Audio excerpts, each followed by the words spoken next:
বন্ধুসকল, আজি আপোনালোকক এটা সম্পূৰ্ণ বেলেগ টপিকৰ ওপৰত ক'বলৈ ওলাইছোঁ।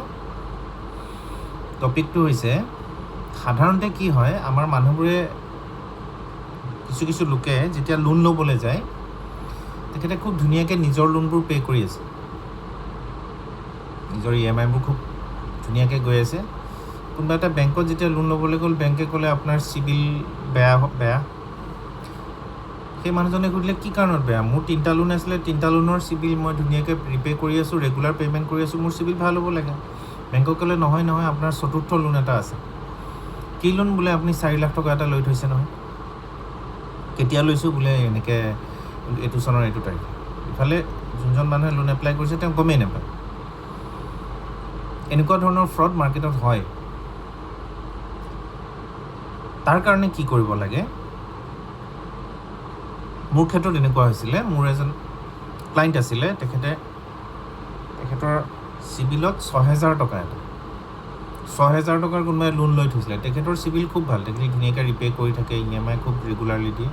তেখেতে যেতিয়া বেংকত লোন এটা এপ্লাই কৰিবলৈ গ'ল, তেতিয়া তেখেতে দেখিলে যে বেংকে ক'লে যে আপোনাৰ 6,000 টকাৰ এটা লোন আছে, আপুনি ভাল লোন পে' কৰি আছে, কিন্তু 6,000 টকাৰ লোনটো আপুনি পে' কৰিব পৰা নাই, EMI বাউন্স। তেওঁ ক'লে মইতো আজিলৈকে 6,000 টকাৰ লোন লোৱা নাই। তাৰপিছত তেওঁ মোৰ ওচৰলৈ আহিলে, মই চিভিল ৰিপৰ্টটো প্ৰকিউৰ কৰিলোঁ। চিভিল ৰিপৰ্টটো কিনিব পাৰি নহয়, 550 টকা দি civil.com-ত গৈ পেলাই এমাহৰ কাৰণে কিনিলোঁ। কিনি পেলাই চেক কৰিলোঁ, তাতে এটা কোম্পানীৰ নামত 6,000 টকা এটা লোন চেংচন হৈ আছে, আৰু সেই লোনটো 6,000 টকা চেংচন হৈছে, তাৰপিছত EMIবোৰ দিয়া নাই। সেই লোকজনে গমেই নাপায়। মই ক'লোঁ যে চাওক, আপোনাৰ এইটো কোম্পানীত লোনটো এনেকুৱা হৈ আছে।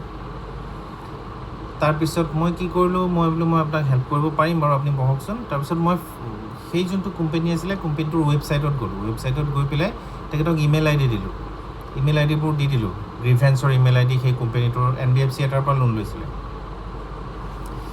তেখেতক মই শিকাই দিলোঁ কেনেকৈ মেইল কৰিব লাগে, কি কৰিব লাগে। তেখেতে গ্ৰিভেন্সত মেইল কৰিলে, গ্ৰিভেন্সে তেখেতক ফোন কৰিলে, কৰি পেলাই এইটো আমাৰ ভুল হৈছে, আমি এই বস্তুটো আঁতৰাই আছোঁ বুলি কৈ পেলাই তেখেতক দৌৰাই আছে। তাৰমানে এমাহৰ, ছাপ'জ তেখেতে যদি মেইল কৰে, সিহঁতে ফোন কৰে বা ফোন কৰি পেলাই কয় আমি ছল্ভ কৰি আছোঁ। আকৌ তেওঁ মেইল কৰে, তেখেতসকলে ফোন কৰি পেলাই তেখেতসকলে বা ৰিপ্লাই এটা দিয়ে, আমি কৰি আছোঁ, ছল্ভ কৰি আছোঁ বুলি।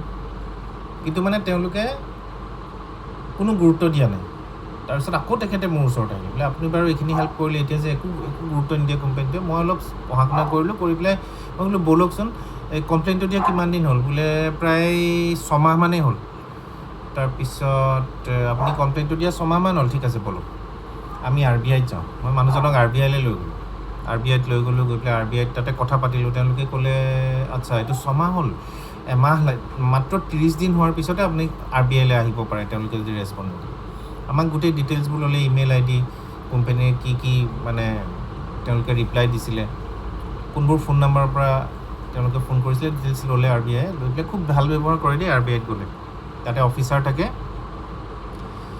ডিছপিউট ৰিড্ৰেচেলৰ কাৰণে অফিচাৰ থাকে, তেওঁলোকে বহুত হেল্প কৰে RBIত। তাৰপিছত তেওঁলোকে কি কৰিলে, লগে লগে কম্পিউটাৰৰ পৰাই তেওঁ ডিটেইলছখিনি লৈ পেলাই আমাক ক'লে যে হেৰি, আপোনালোকে এটা কাম কৰক,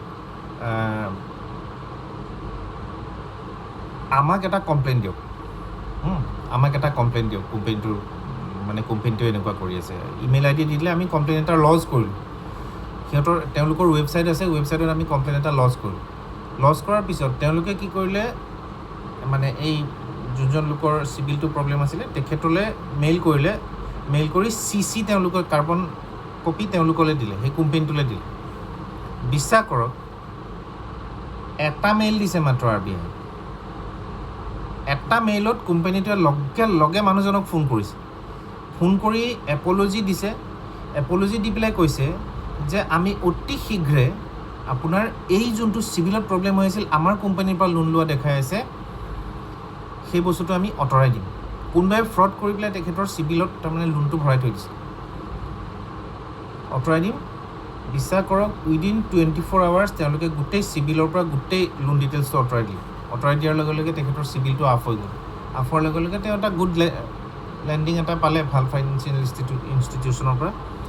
গতিকে চিভিলত যদি আপোনাৰ প্ৰব্লেম আছে, আপোনাৰ দুখ নাই, আপুনি নজনাকৈ কোনোবাই লোন লৈ থৈছে, আপুনি তাৰ কাৰণে মানে প্ৰব্লেম পাই আছে, কোনো কোম্পানী আপোনাক লোন নিদিয়ে, তেতিয়াহ'লে কিন্তু আপুনি এটা প্ৰচিজাৰ আছে, চিভিল ৰিপৰ্ট প্ৰথমে চিভিল ৰিপৰ্টটো প্ৰকিউৰ কৰিব লাগিব চিভিল www.civil.com গৈ পেলাই চিভিল ৰিপৰ্টটো কিনি এমাহৰ কাৰণে তাত চাব তাতে ডিটেইলছ লিখা থাকে কোনটো লোন আছে কি আছে লোন ডিটেইলছটো লৈ পেলাই কোম্পানীটোৰ ডিটেইলছটো লৈ পেলাই ৱেবছাইটত আজিকালি পায়েই যায় কোম্পানীটোৰ নাম যদি থাকে সেই কোম্পানীটোৰ মানে ক'ত মাৰিব লাগে গ্ৰিভেন্স ৰিড্ৰেচেল অফিচাৰ থাকে বা কাষ্টমাৰ কেয়াৰ থাকে তাতে আপুনি মেইল কৰিলে মেইল কৰাৰ পিছত তেওঁলোকে যদি ৰেছপন্স দিলে ৰেছপন্স যদি নিদিলে আফটাৰ 30 days আপুনি RBIত যাওক RBIত গৈ পেলাই আপুনি কমপ্লেইন কৰক মই কৈছোঁ একদম ধুনীয়া আপুনি ৰেছপন্স পাব আৰু এটা কাহিনী মই কৈ আছোঁ মই অহা সপ্তাহত সেইটো কাহিনী ক'ম মানে ইঞ্চুৰেঞ্চ অম্বাজমেণ্ট কি আৰু IRDA কি তাৰ বিষয়ে মই কেইটামান মানে নেক্সট উইকৰ মই শেষৰ পালে বা মই এই উইকৰ মিডলত মই ক'ম এটা কেছ মোৰ নিজৰ ক্ষেত্ৰত হৈছে একচুৱেলি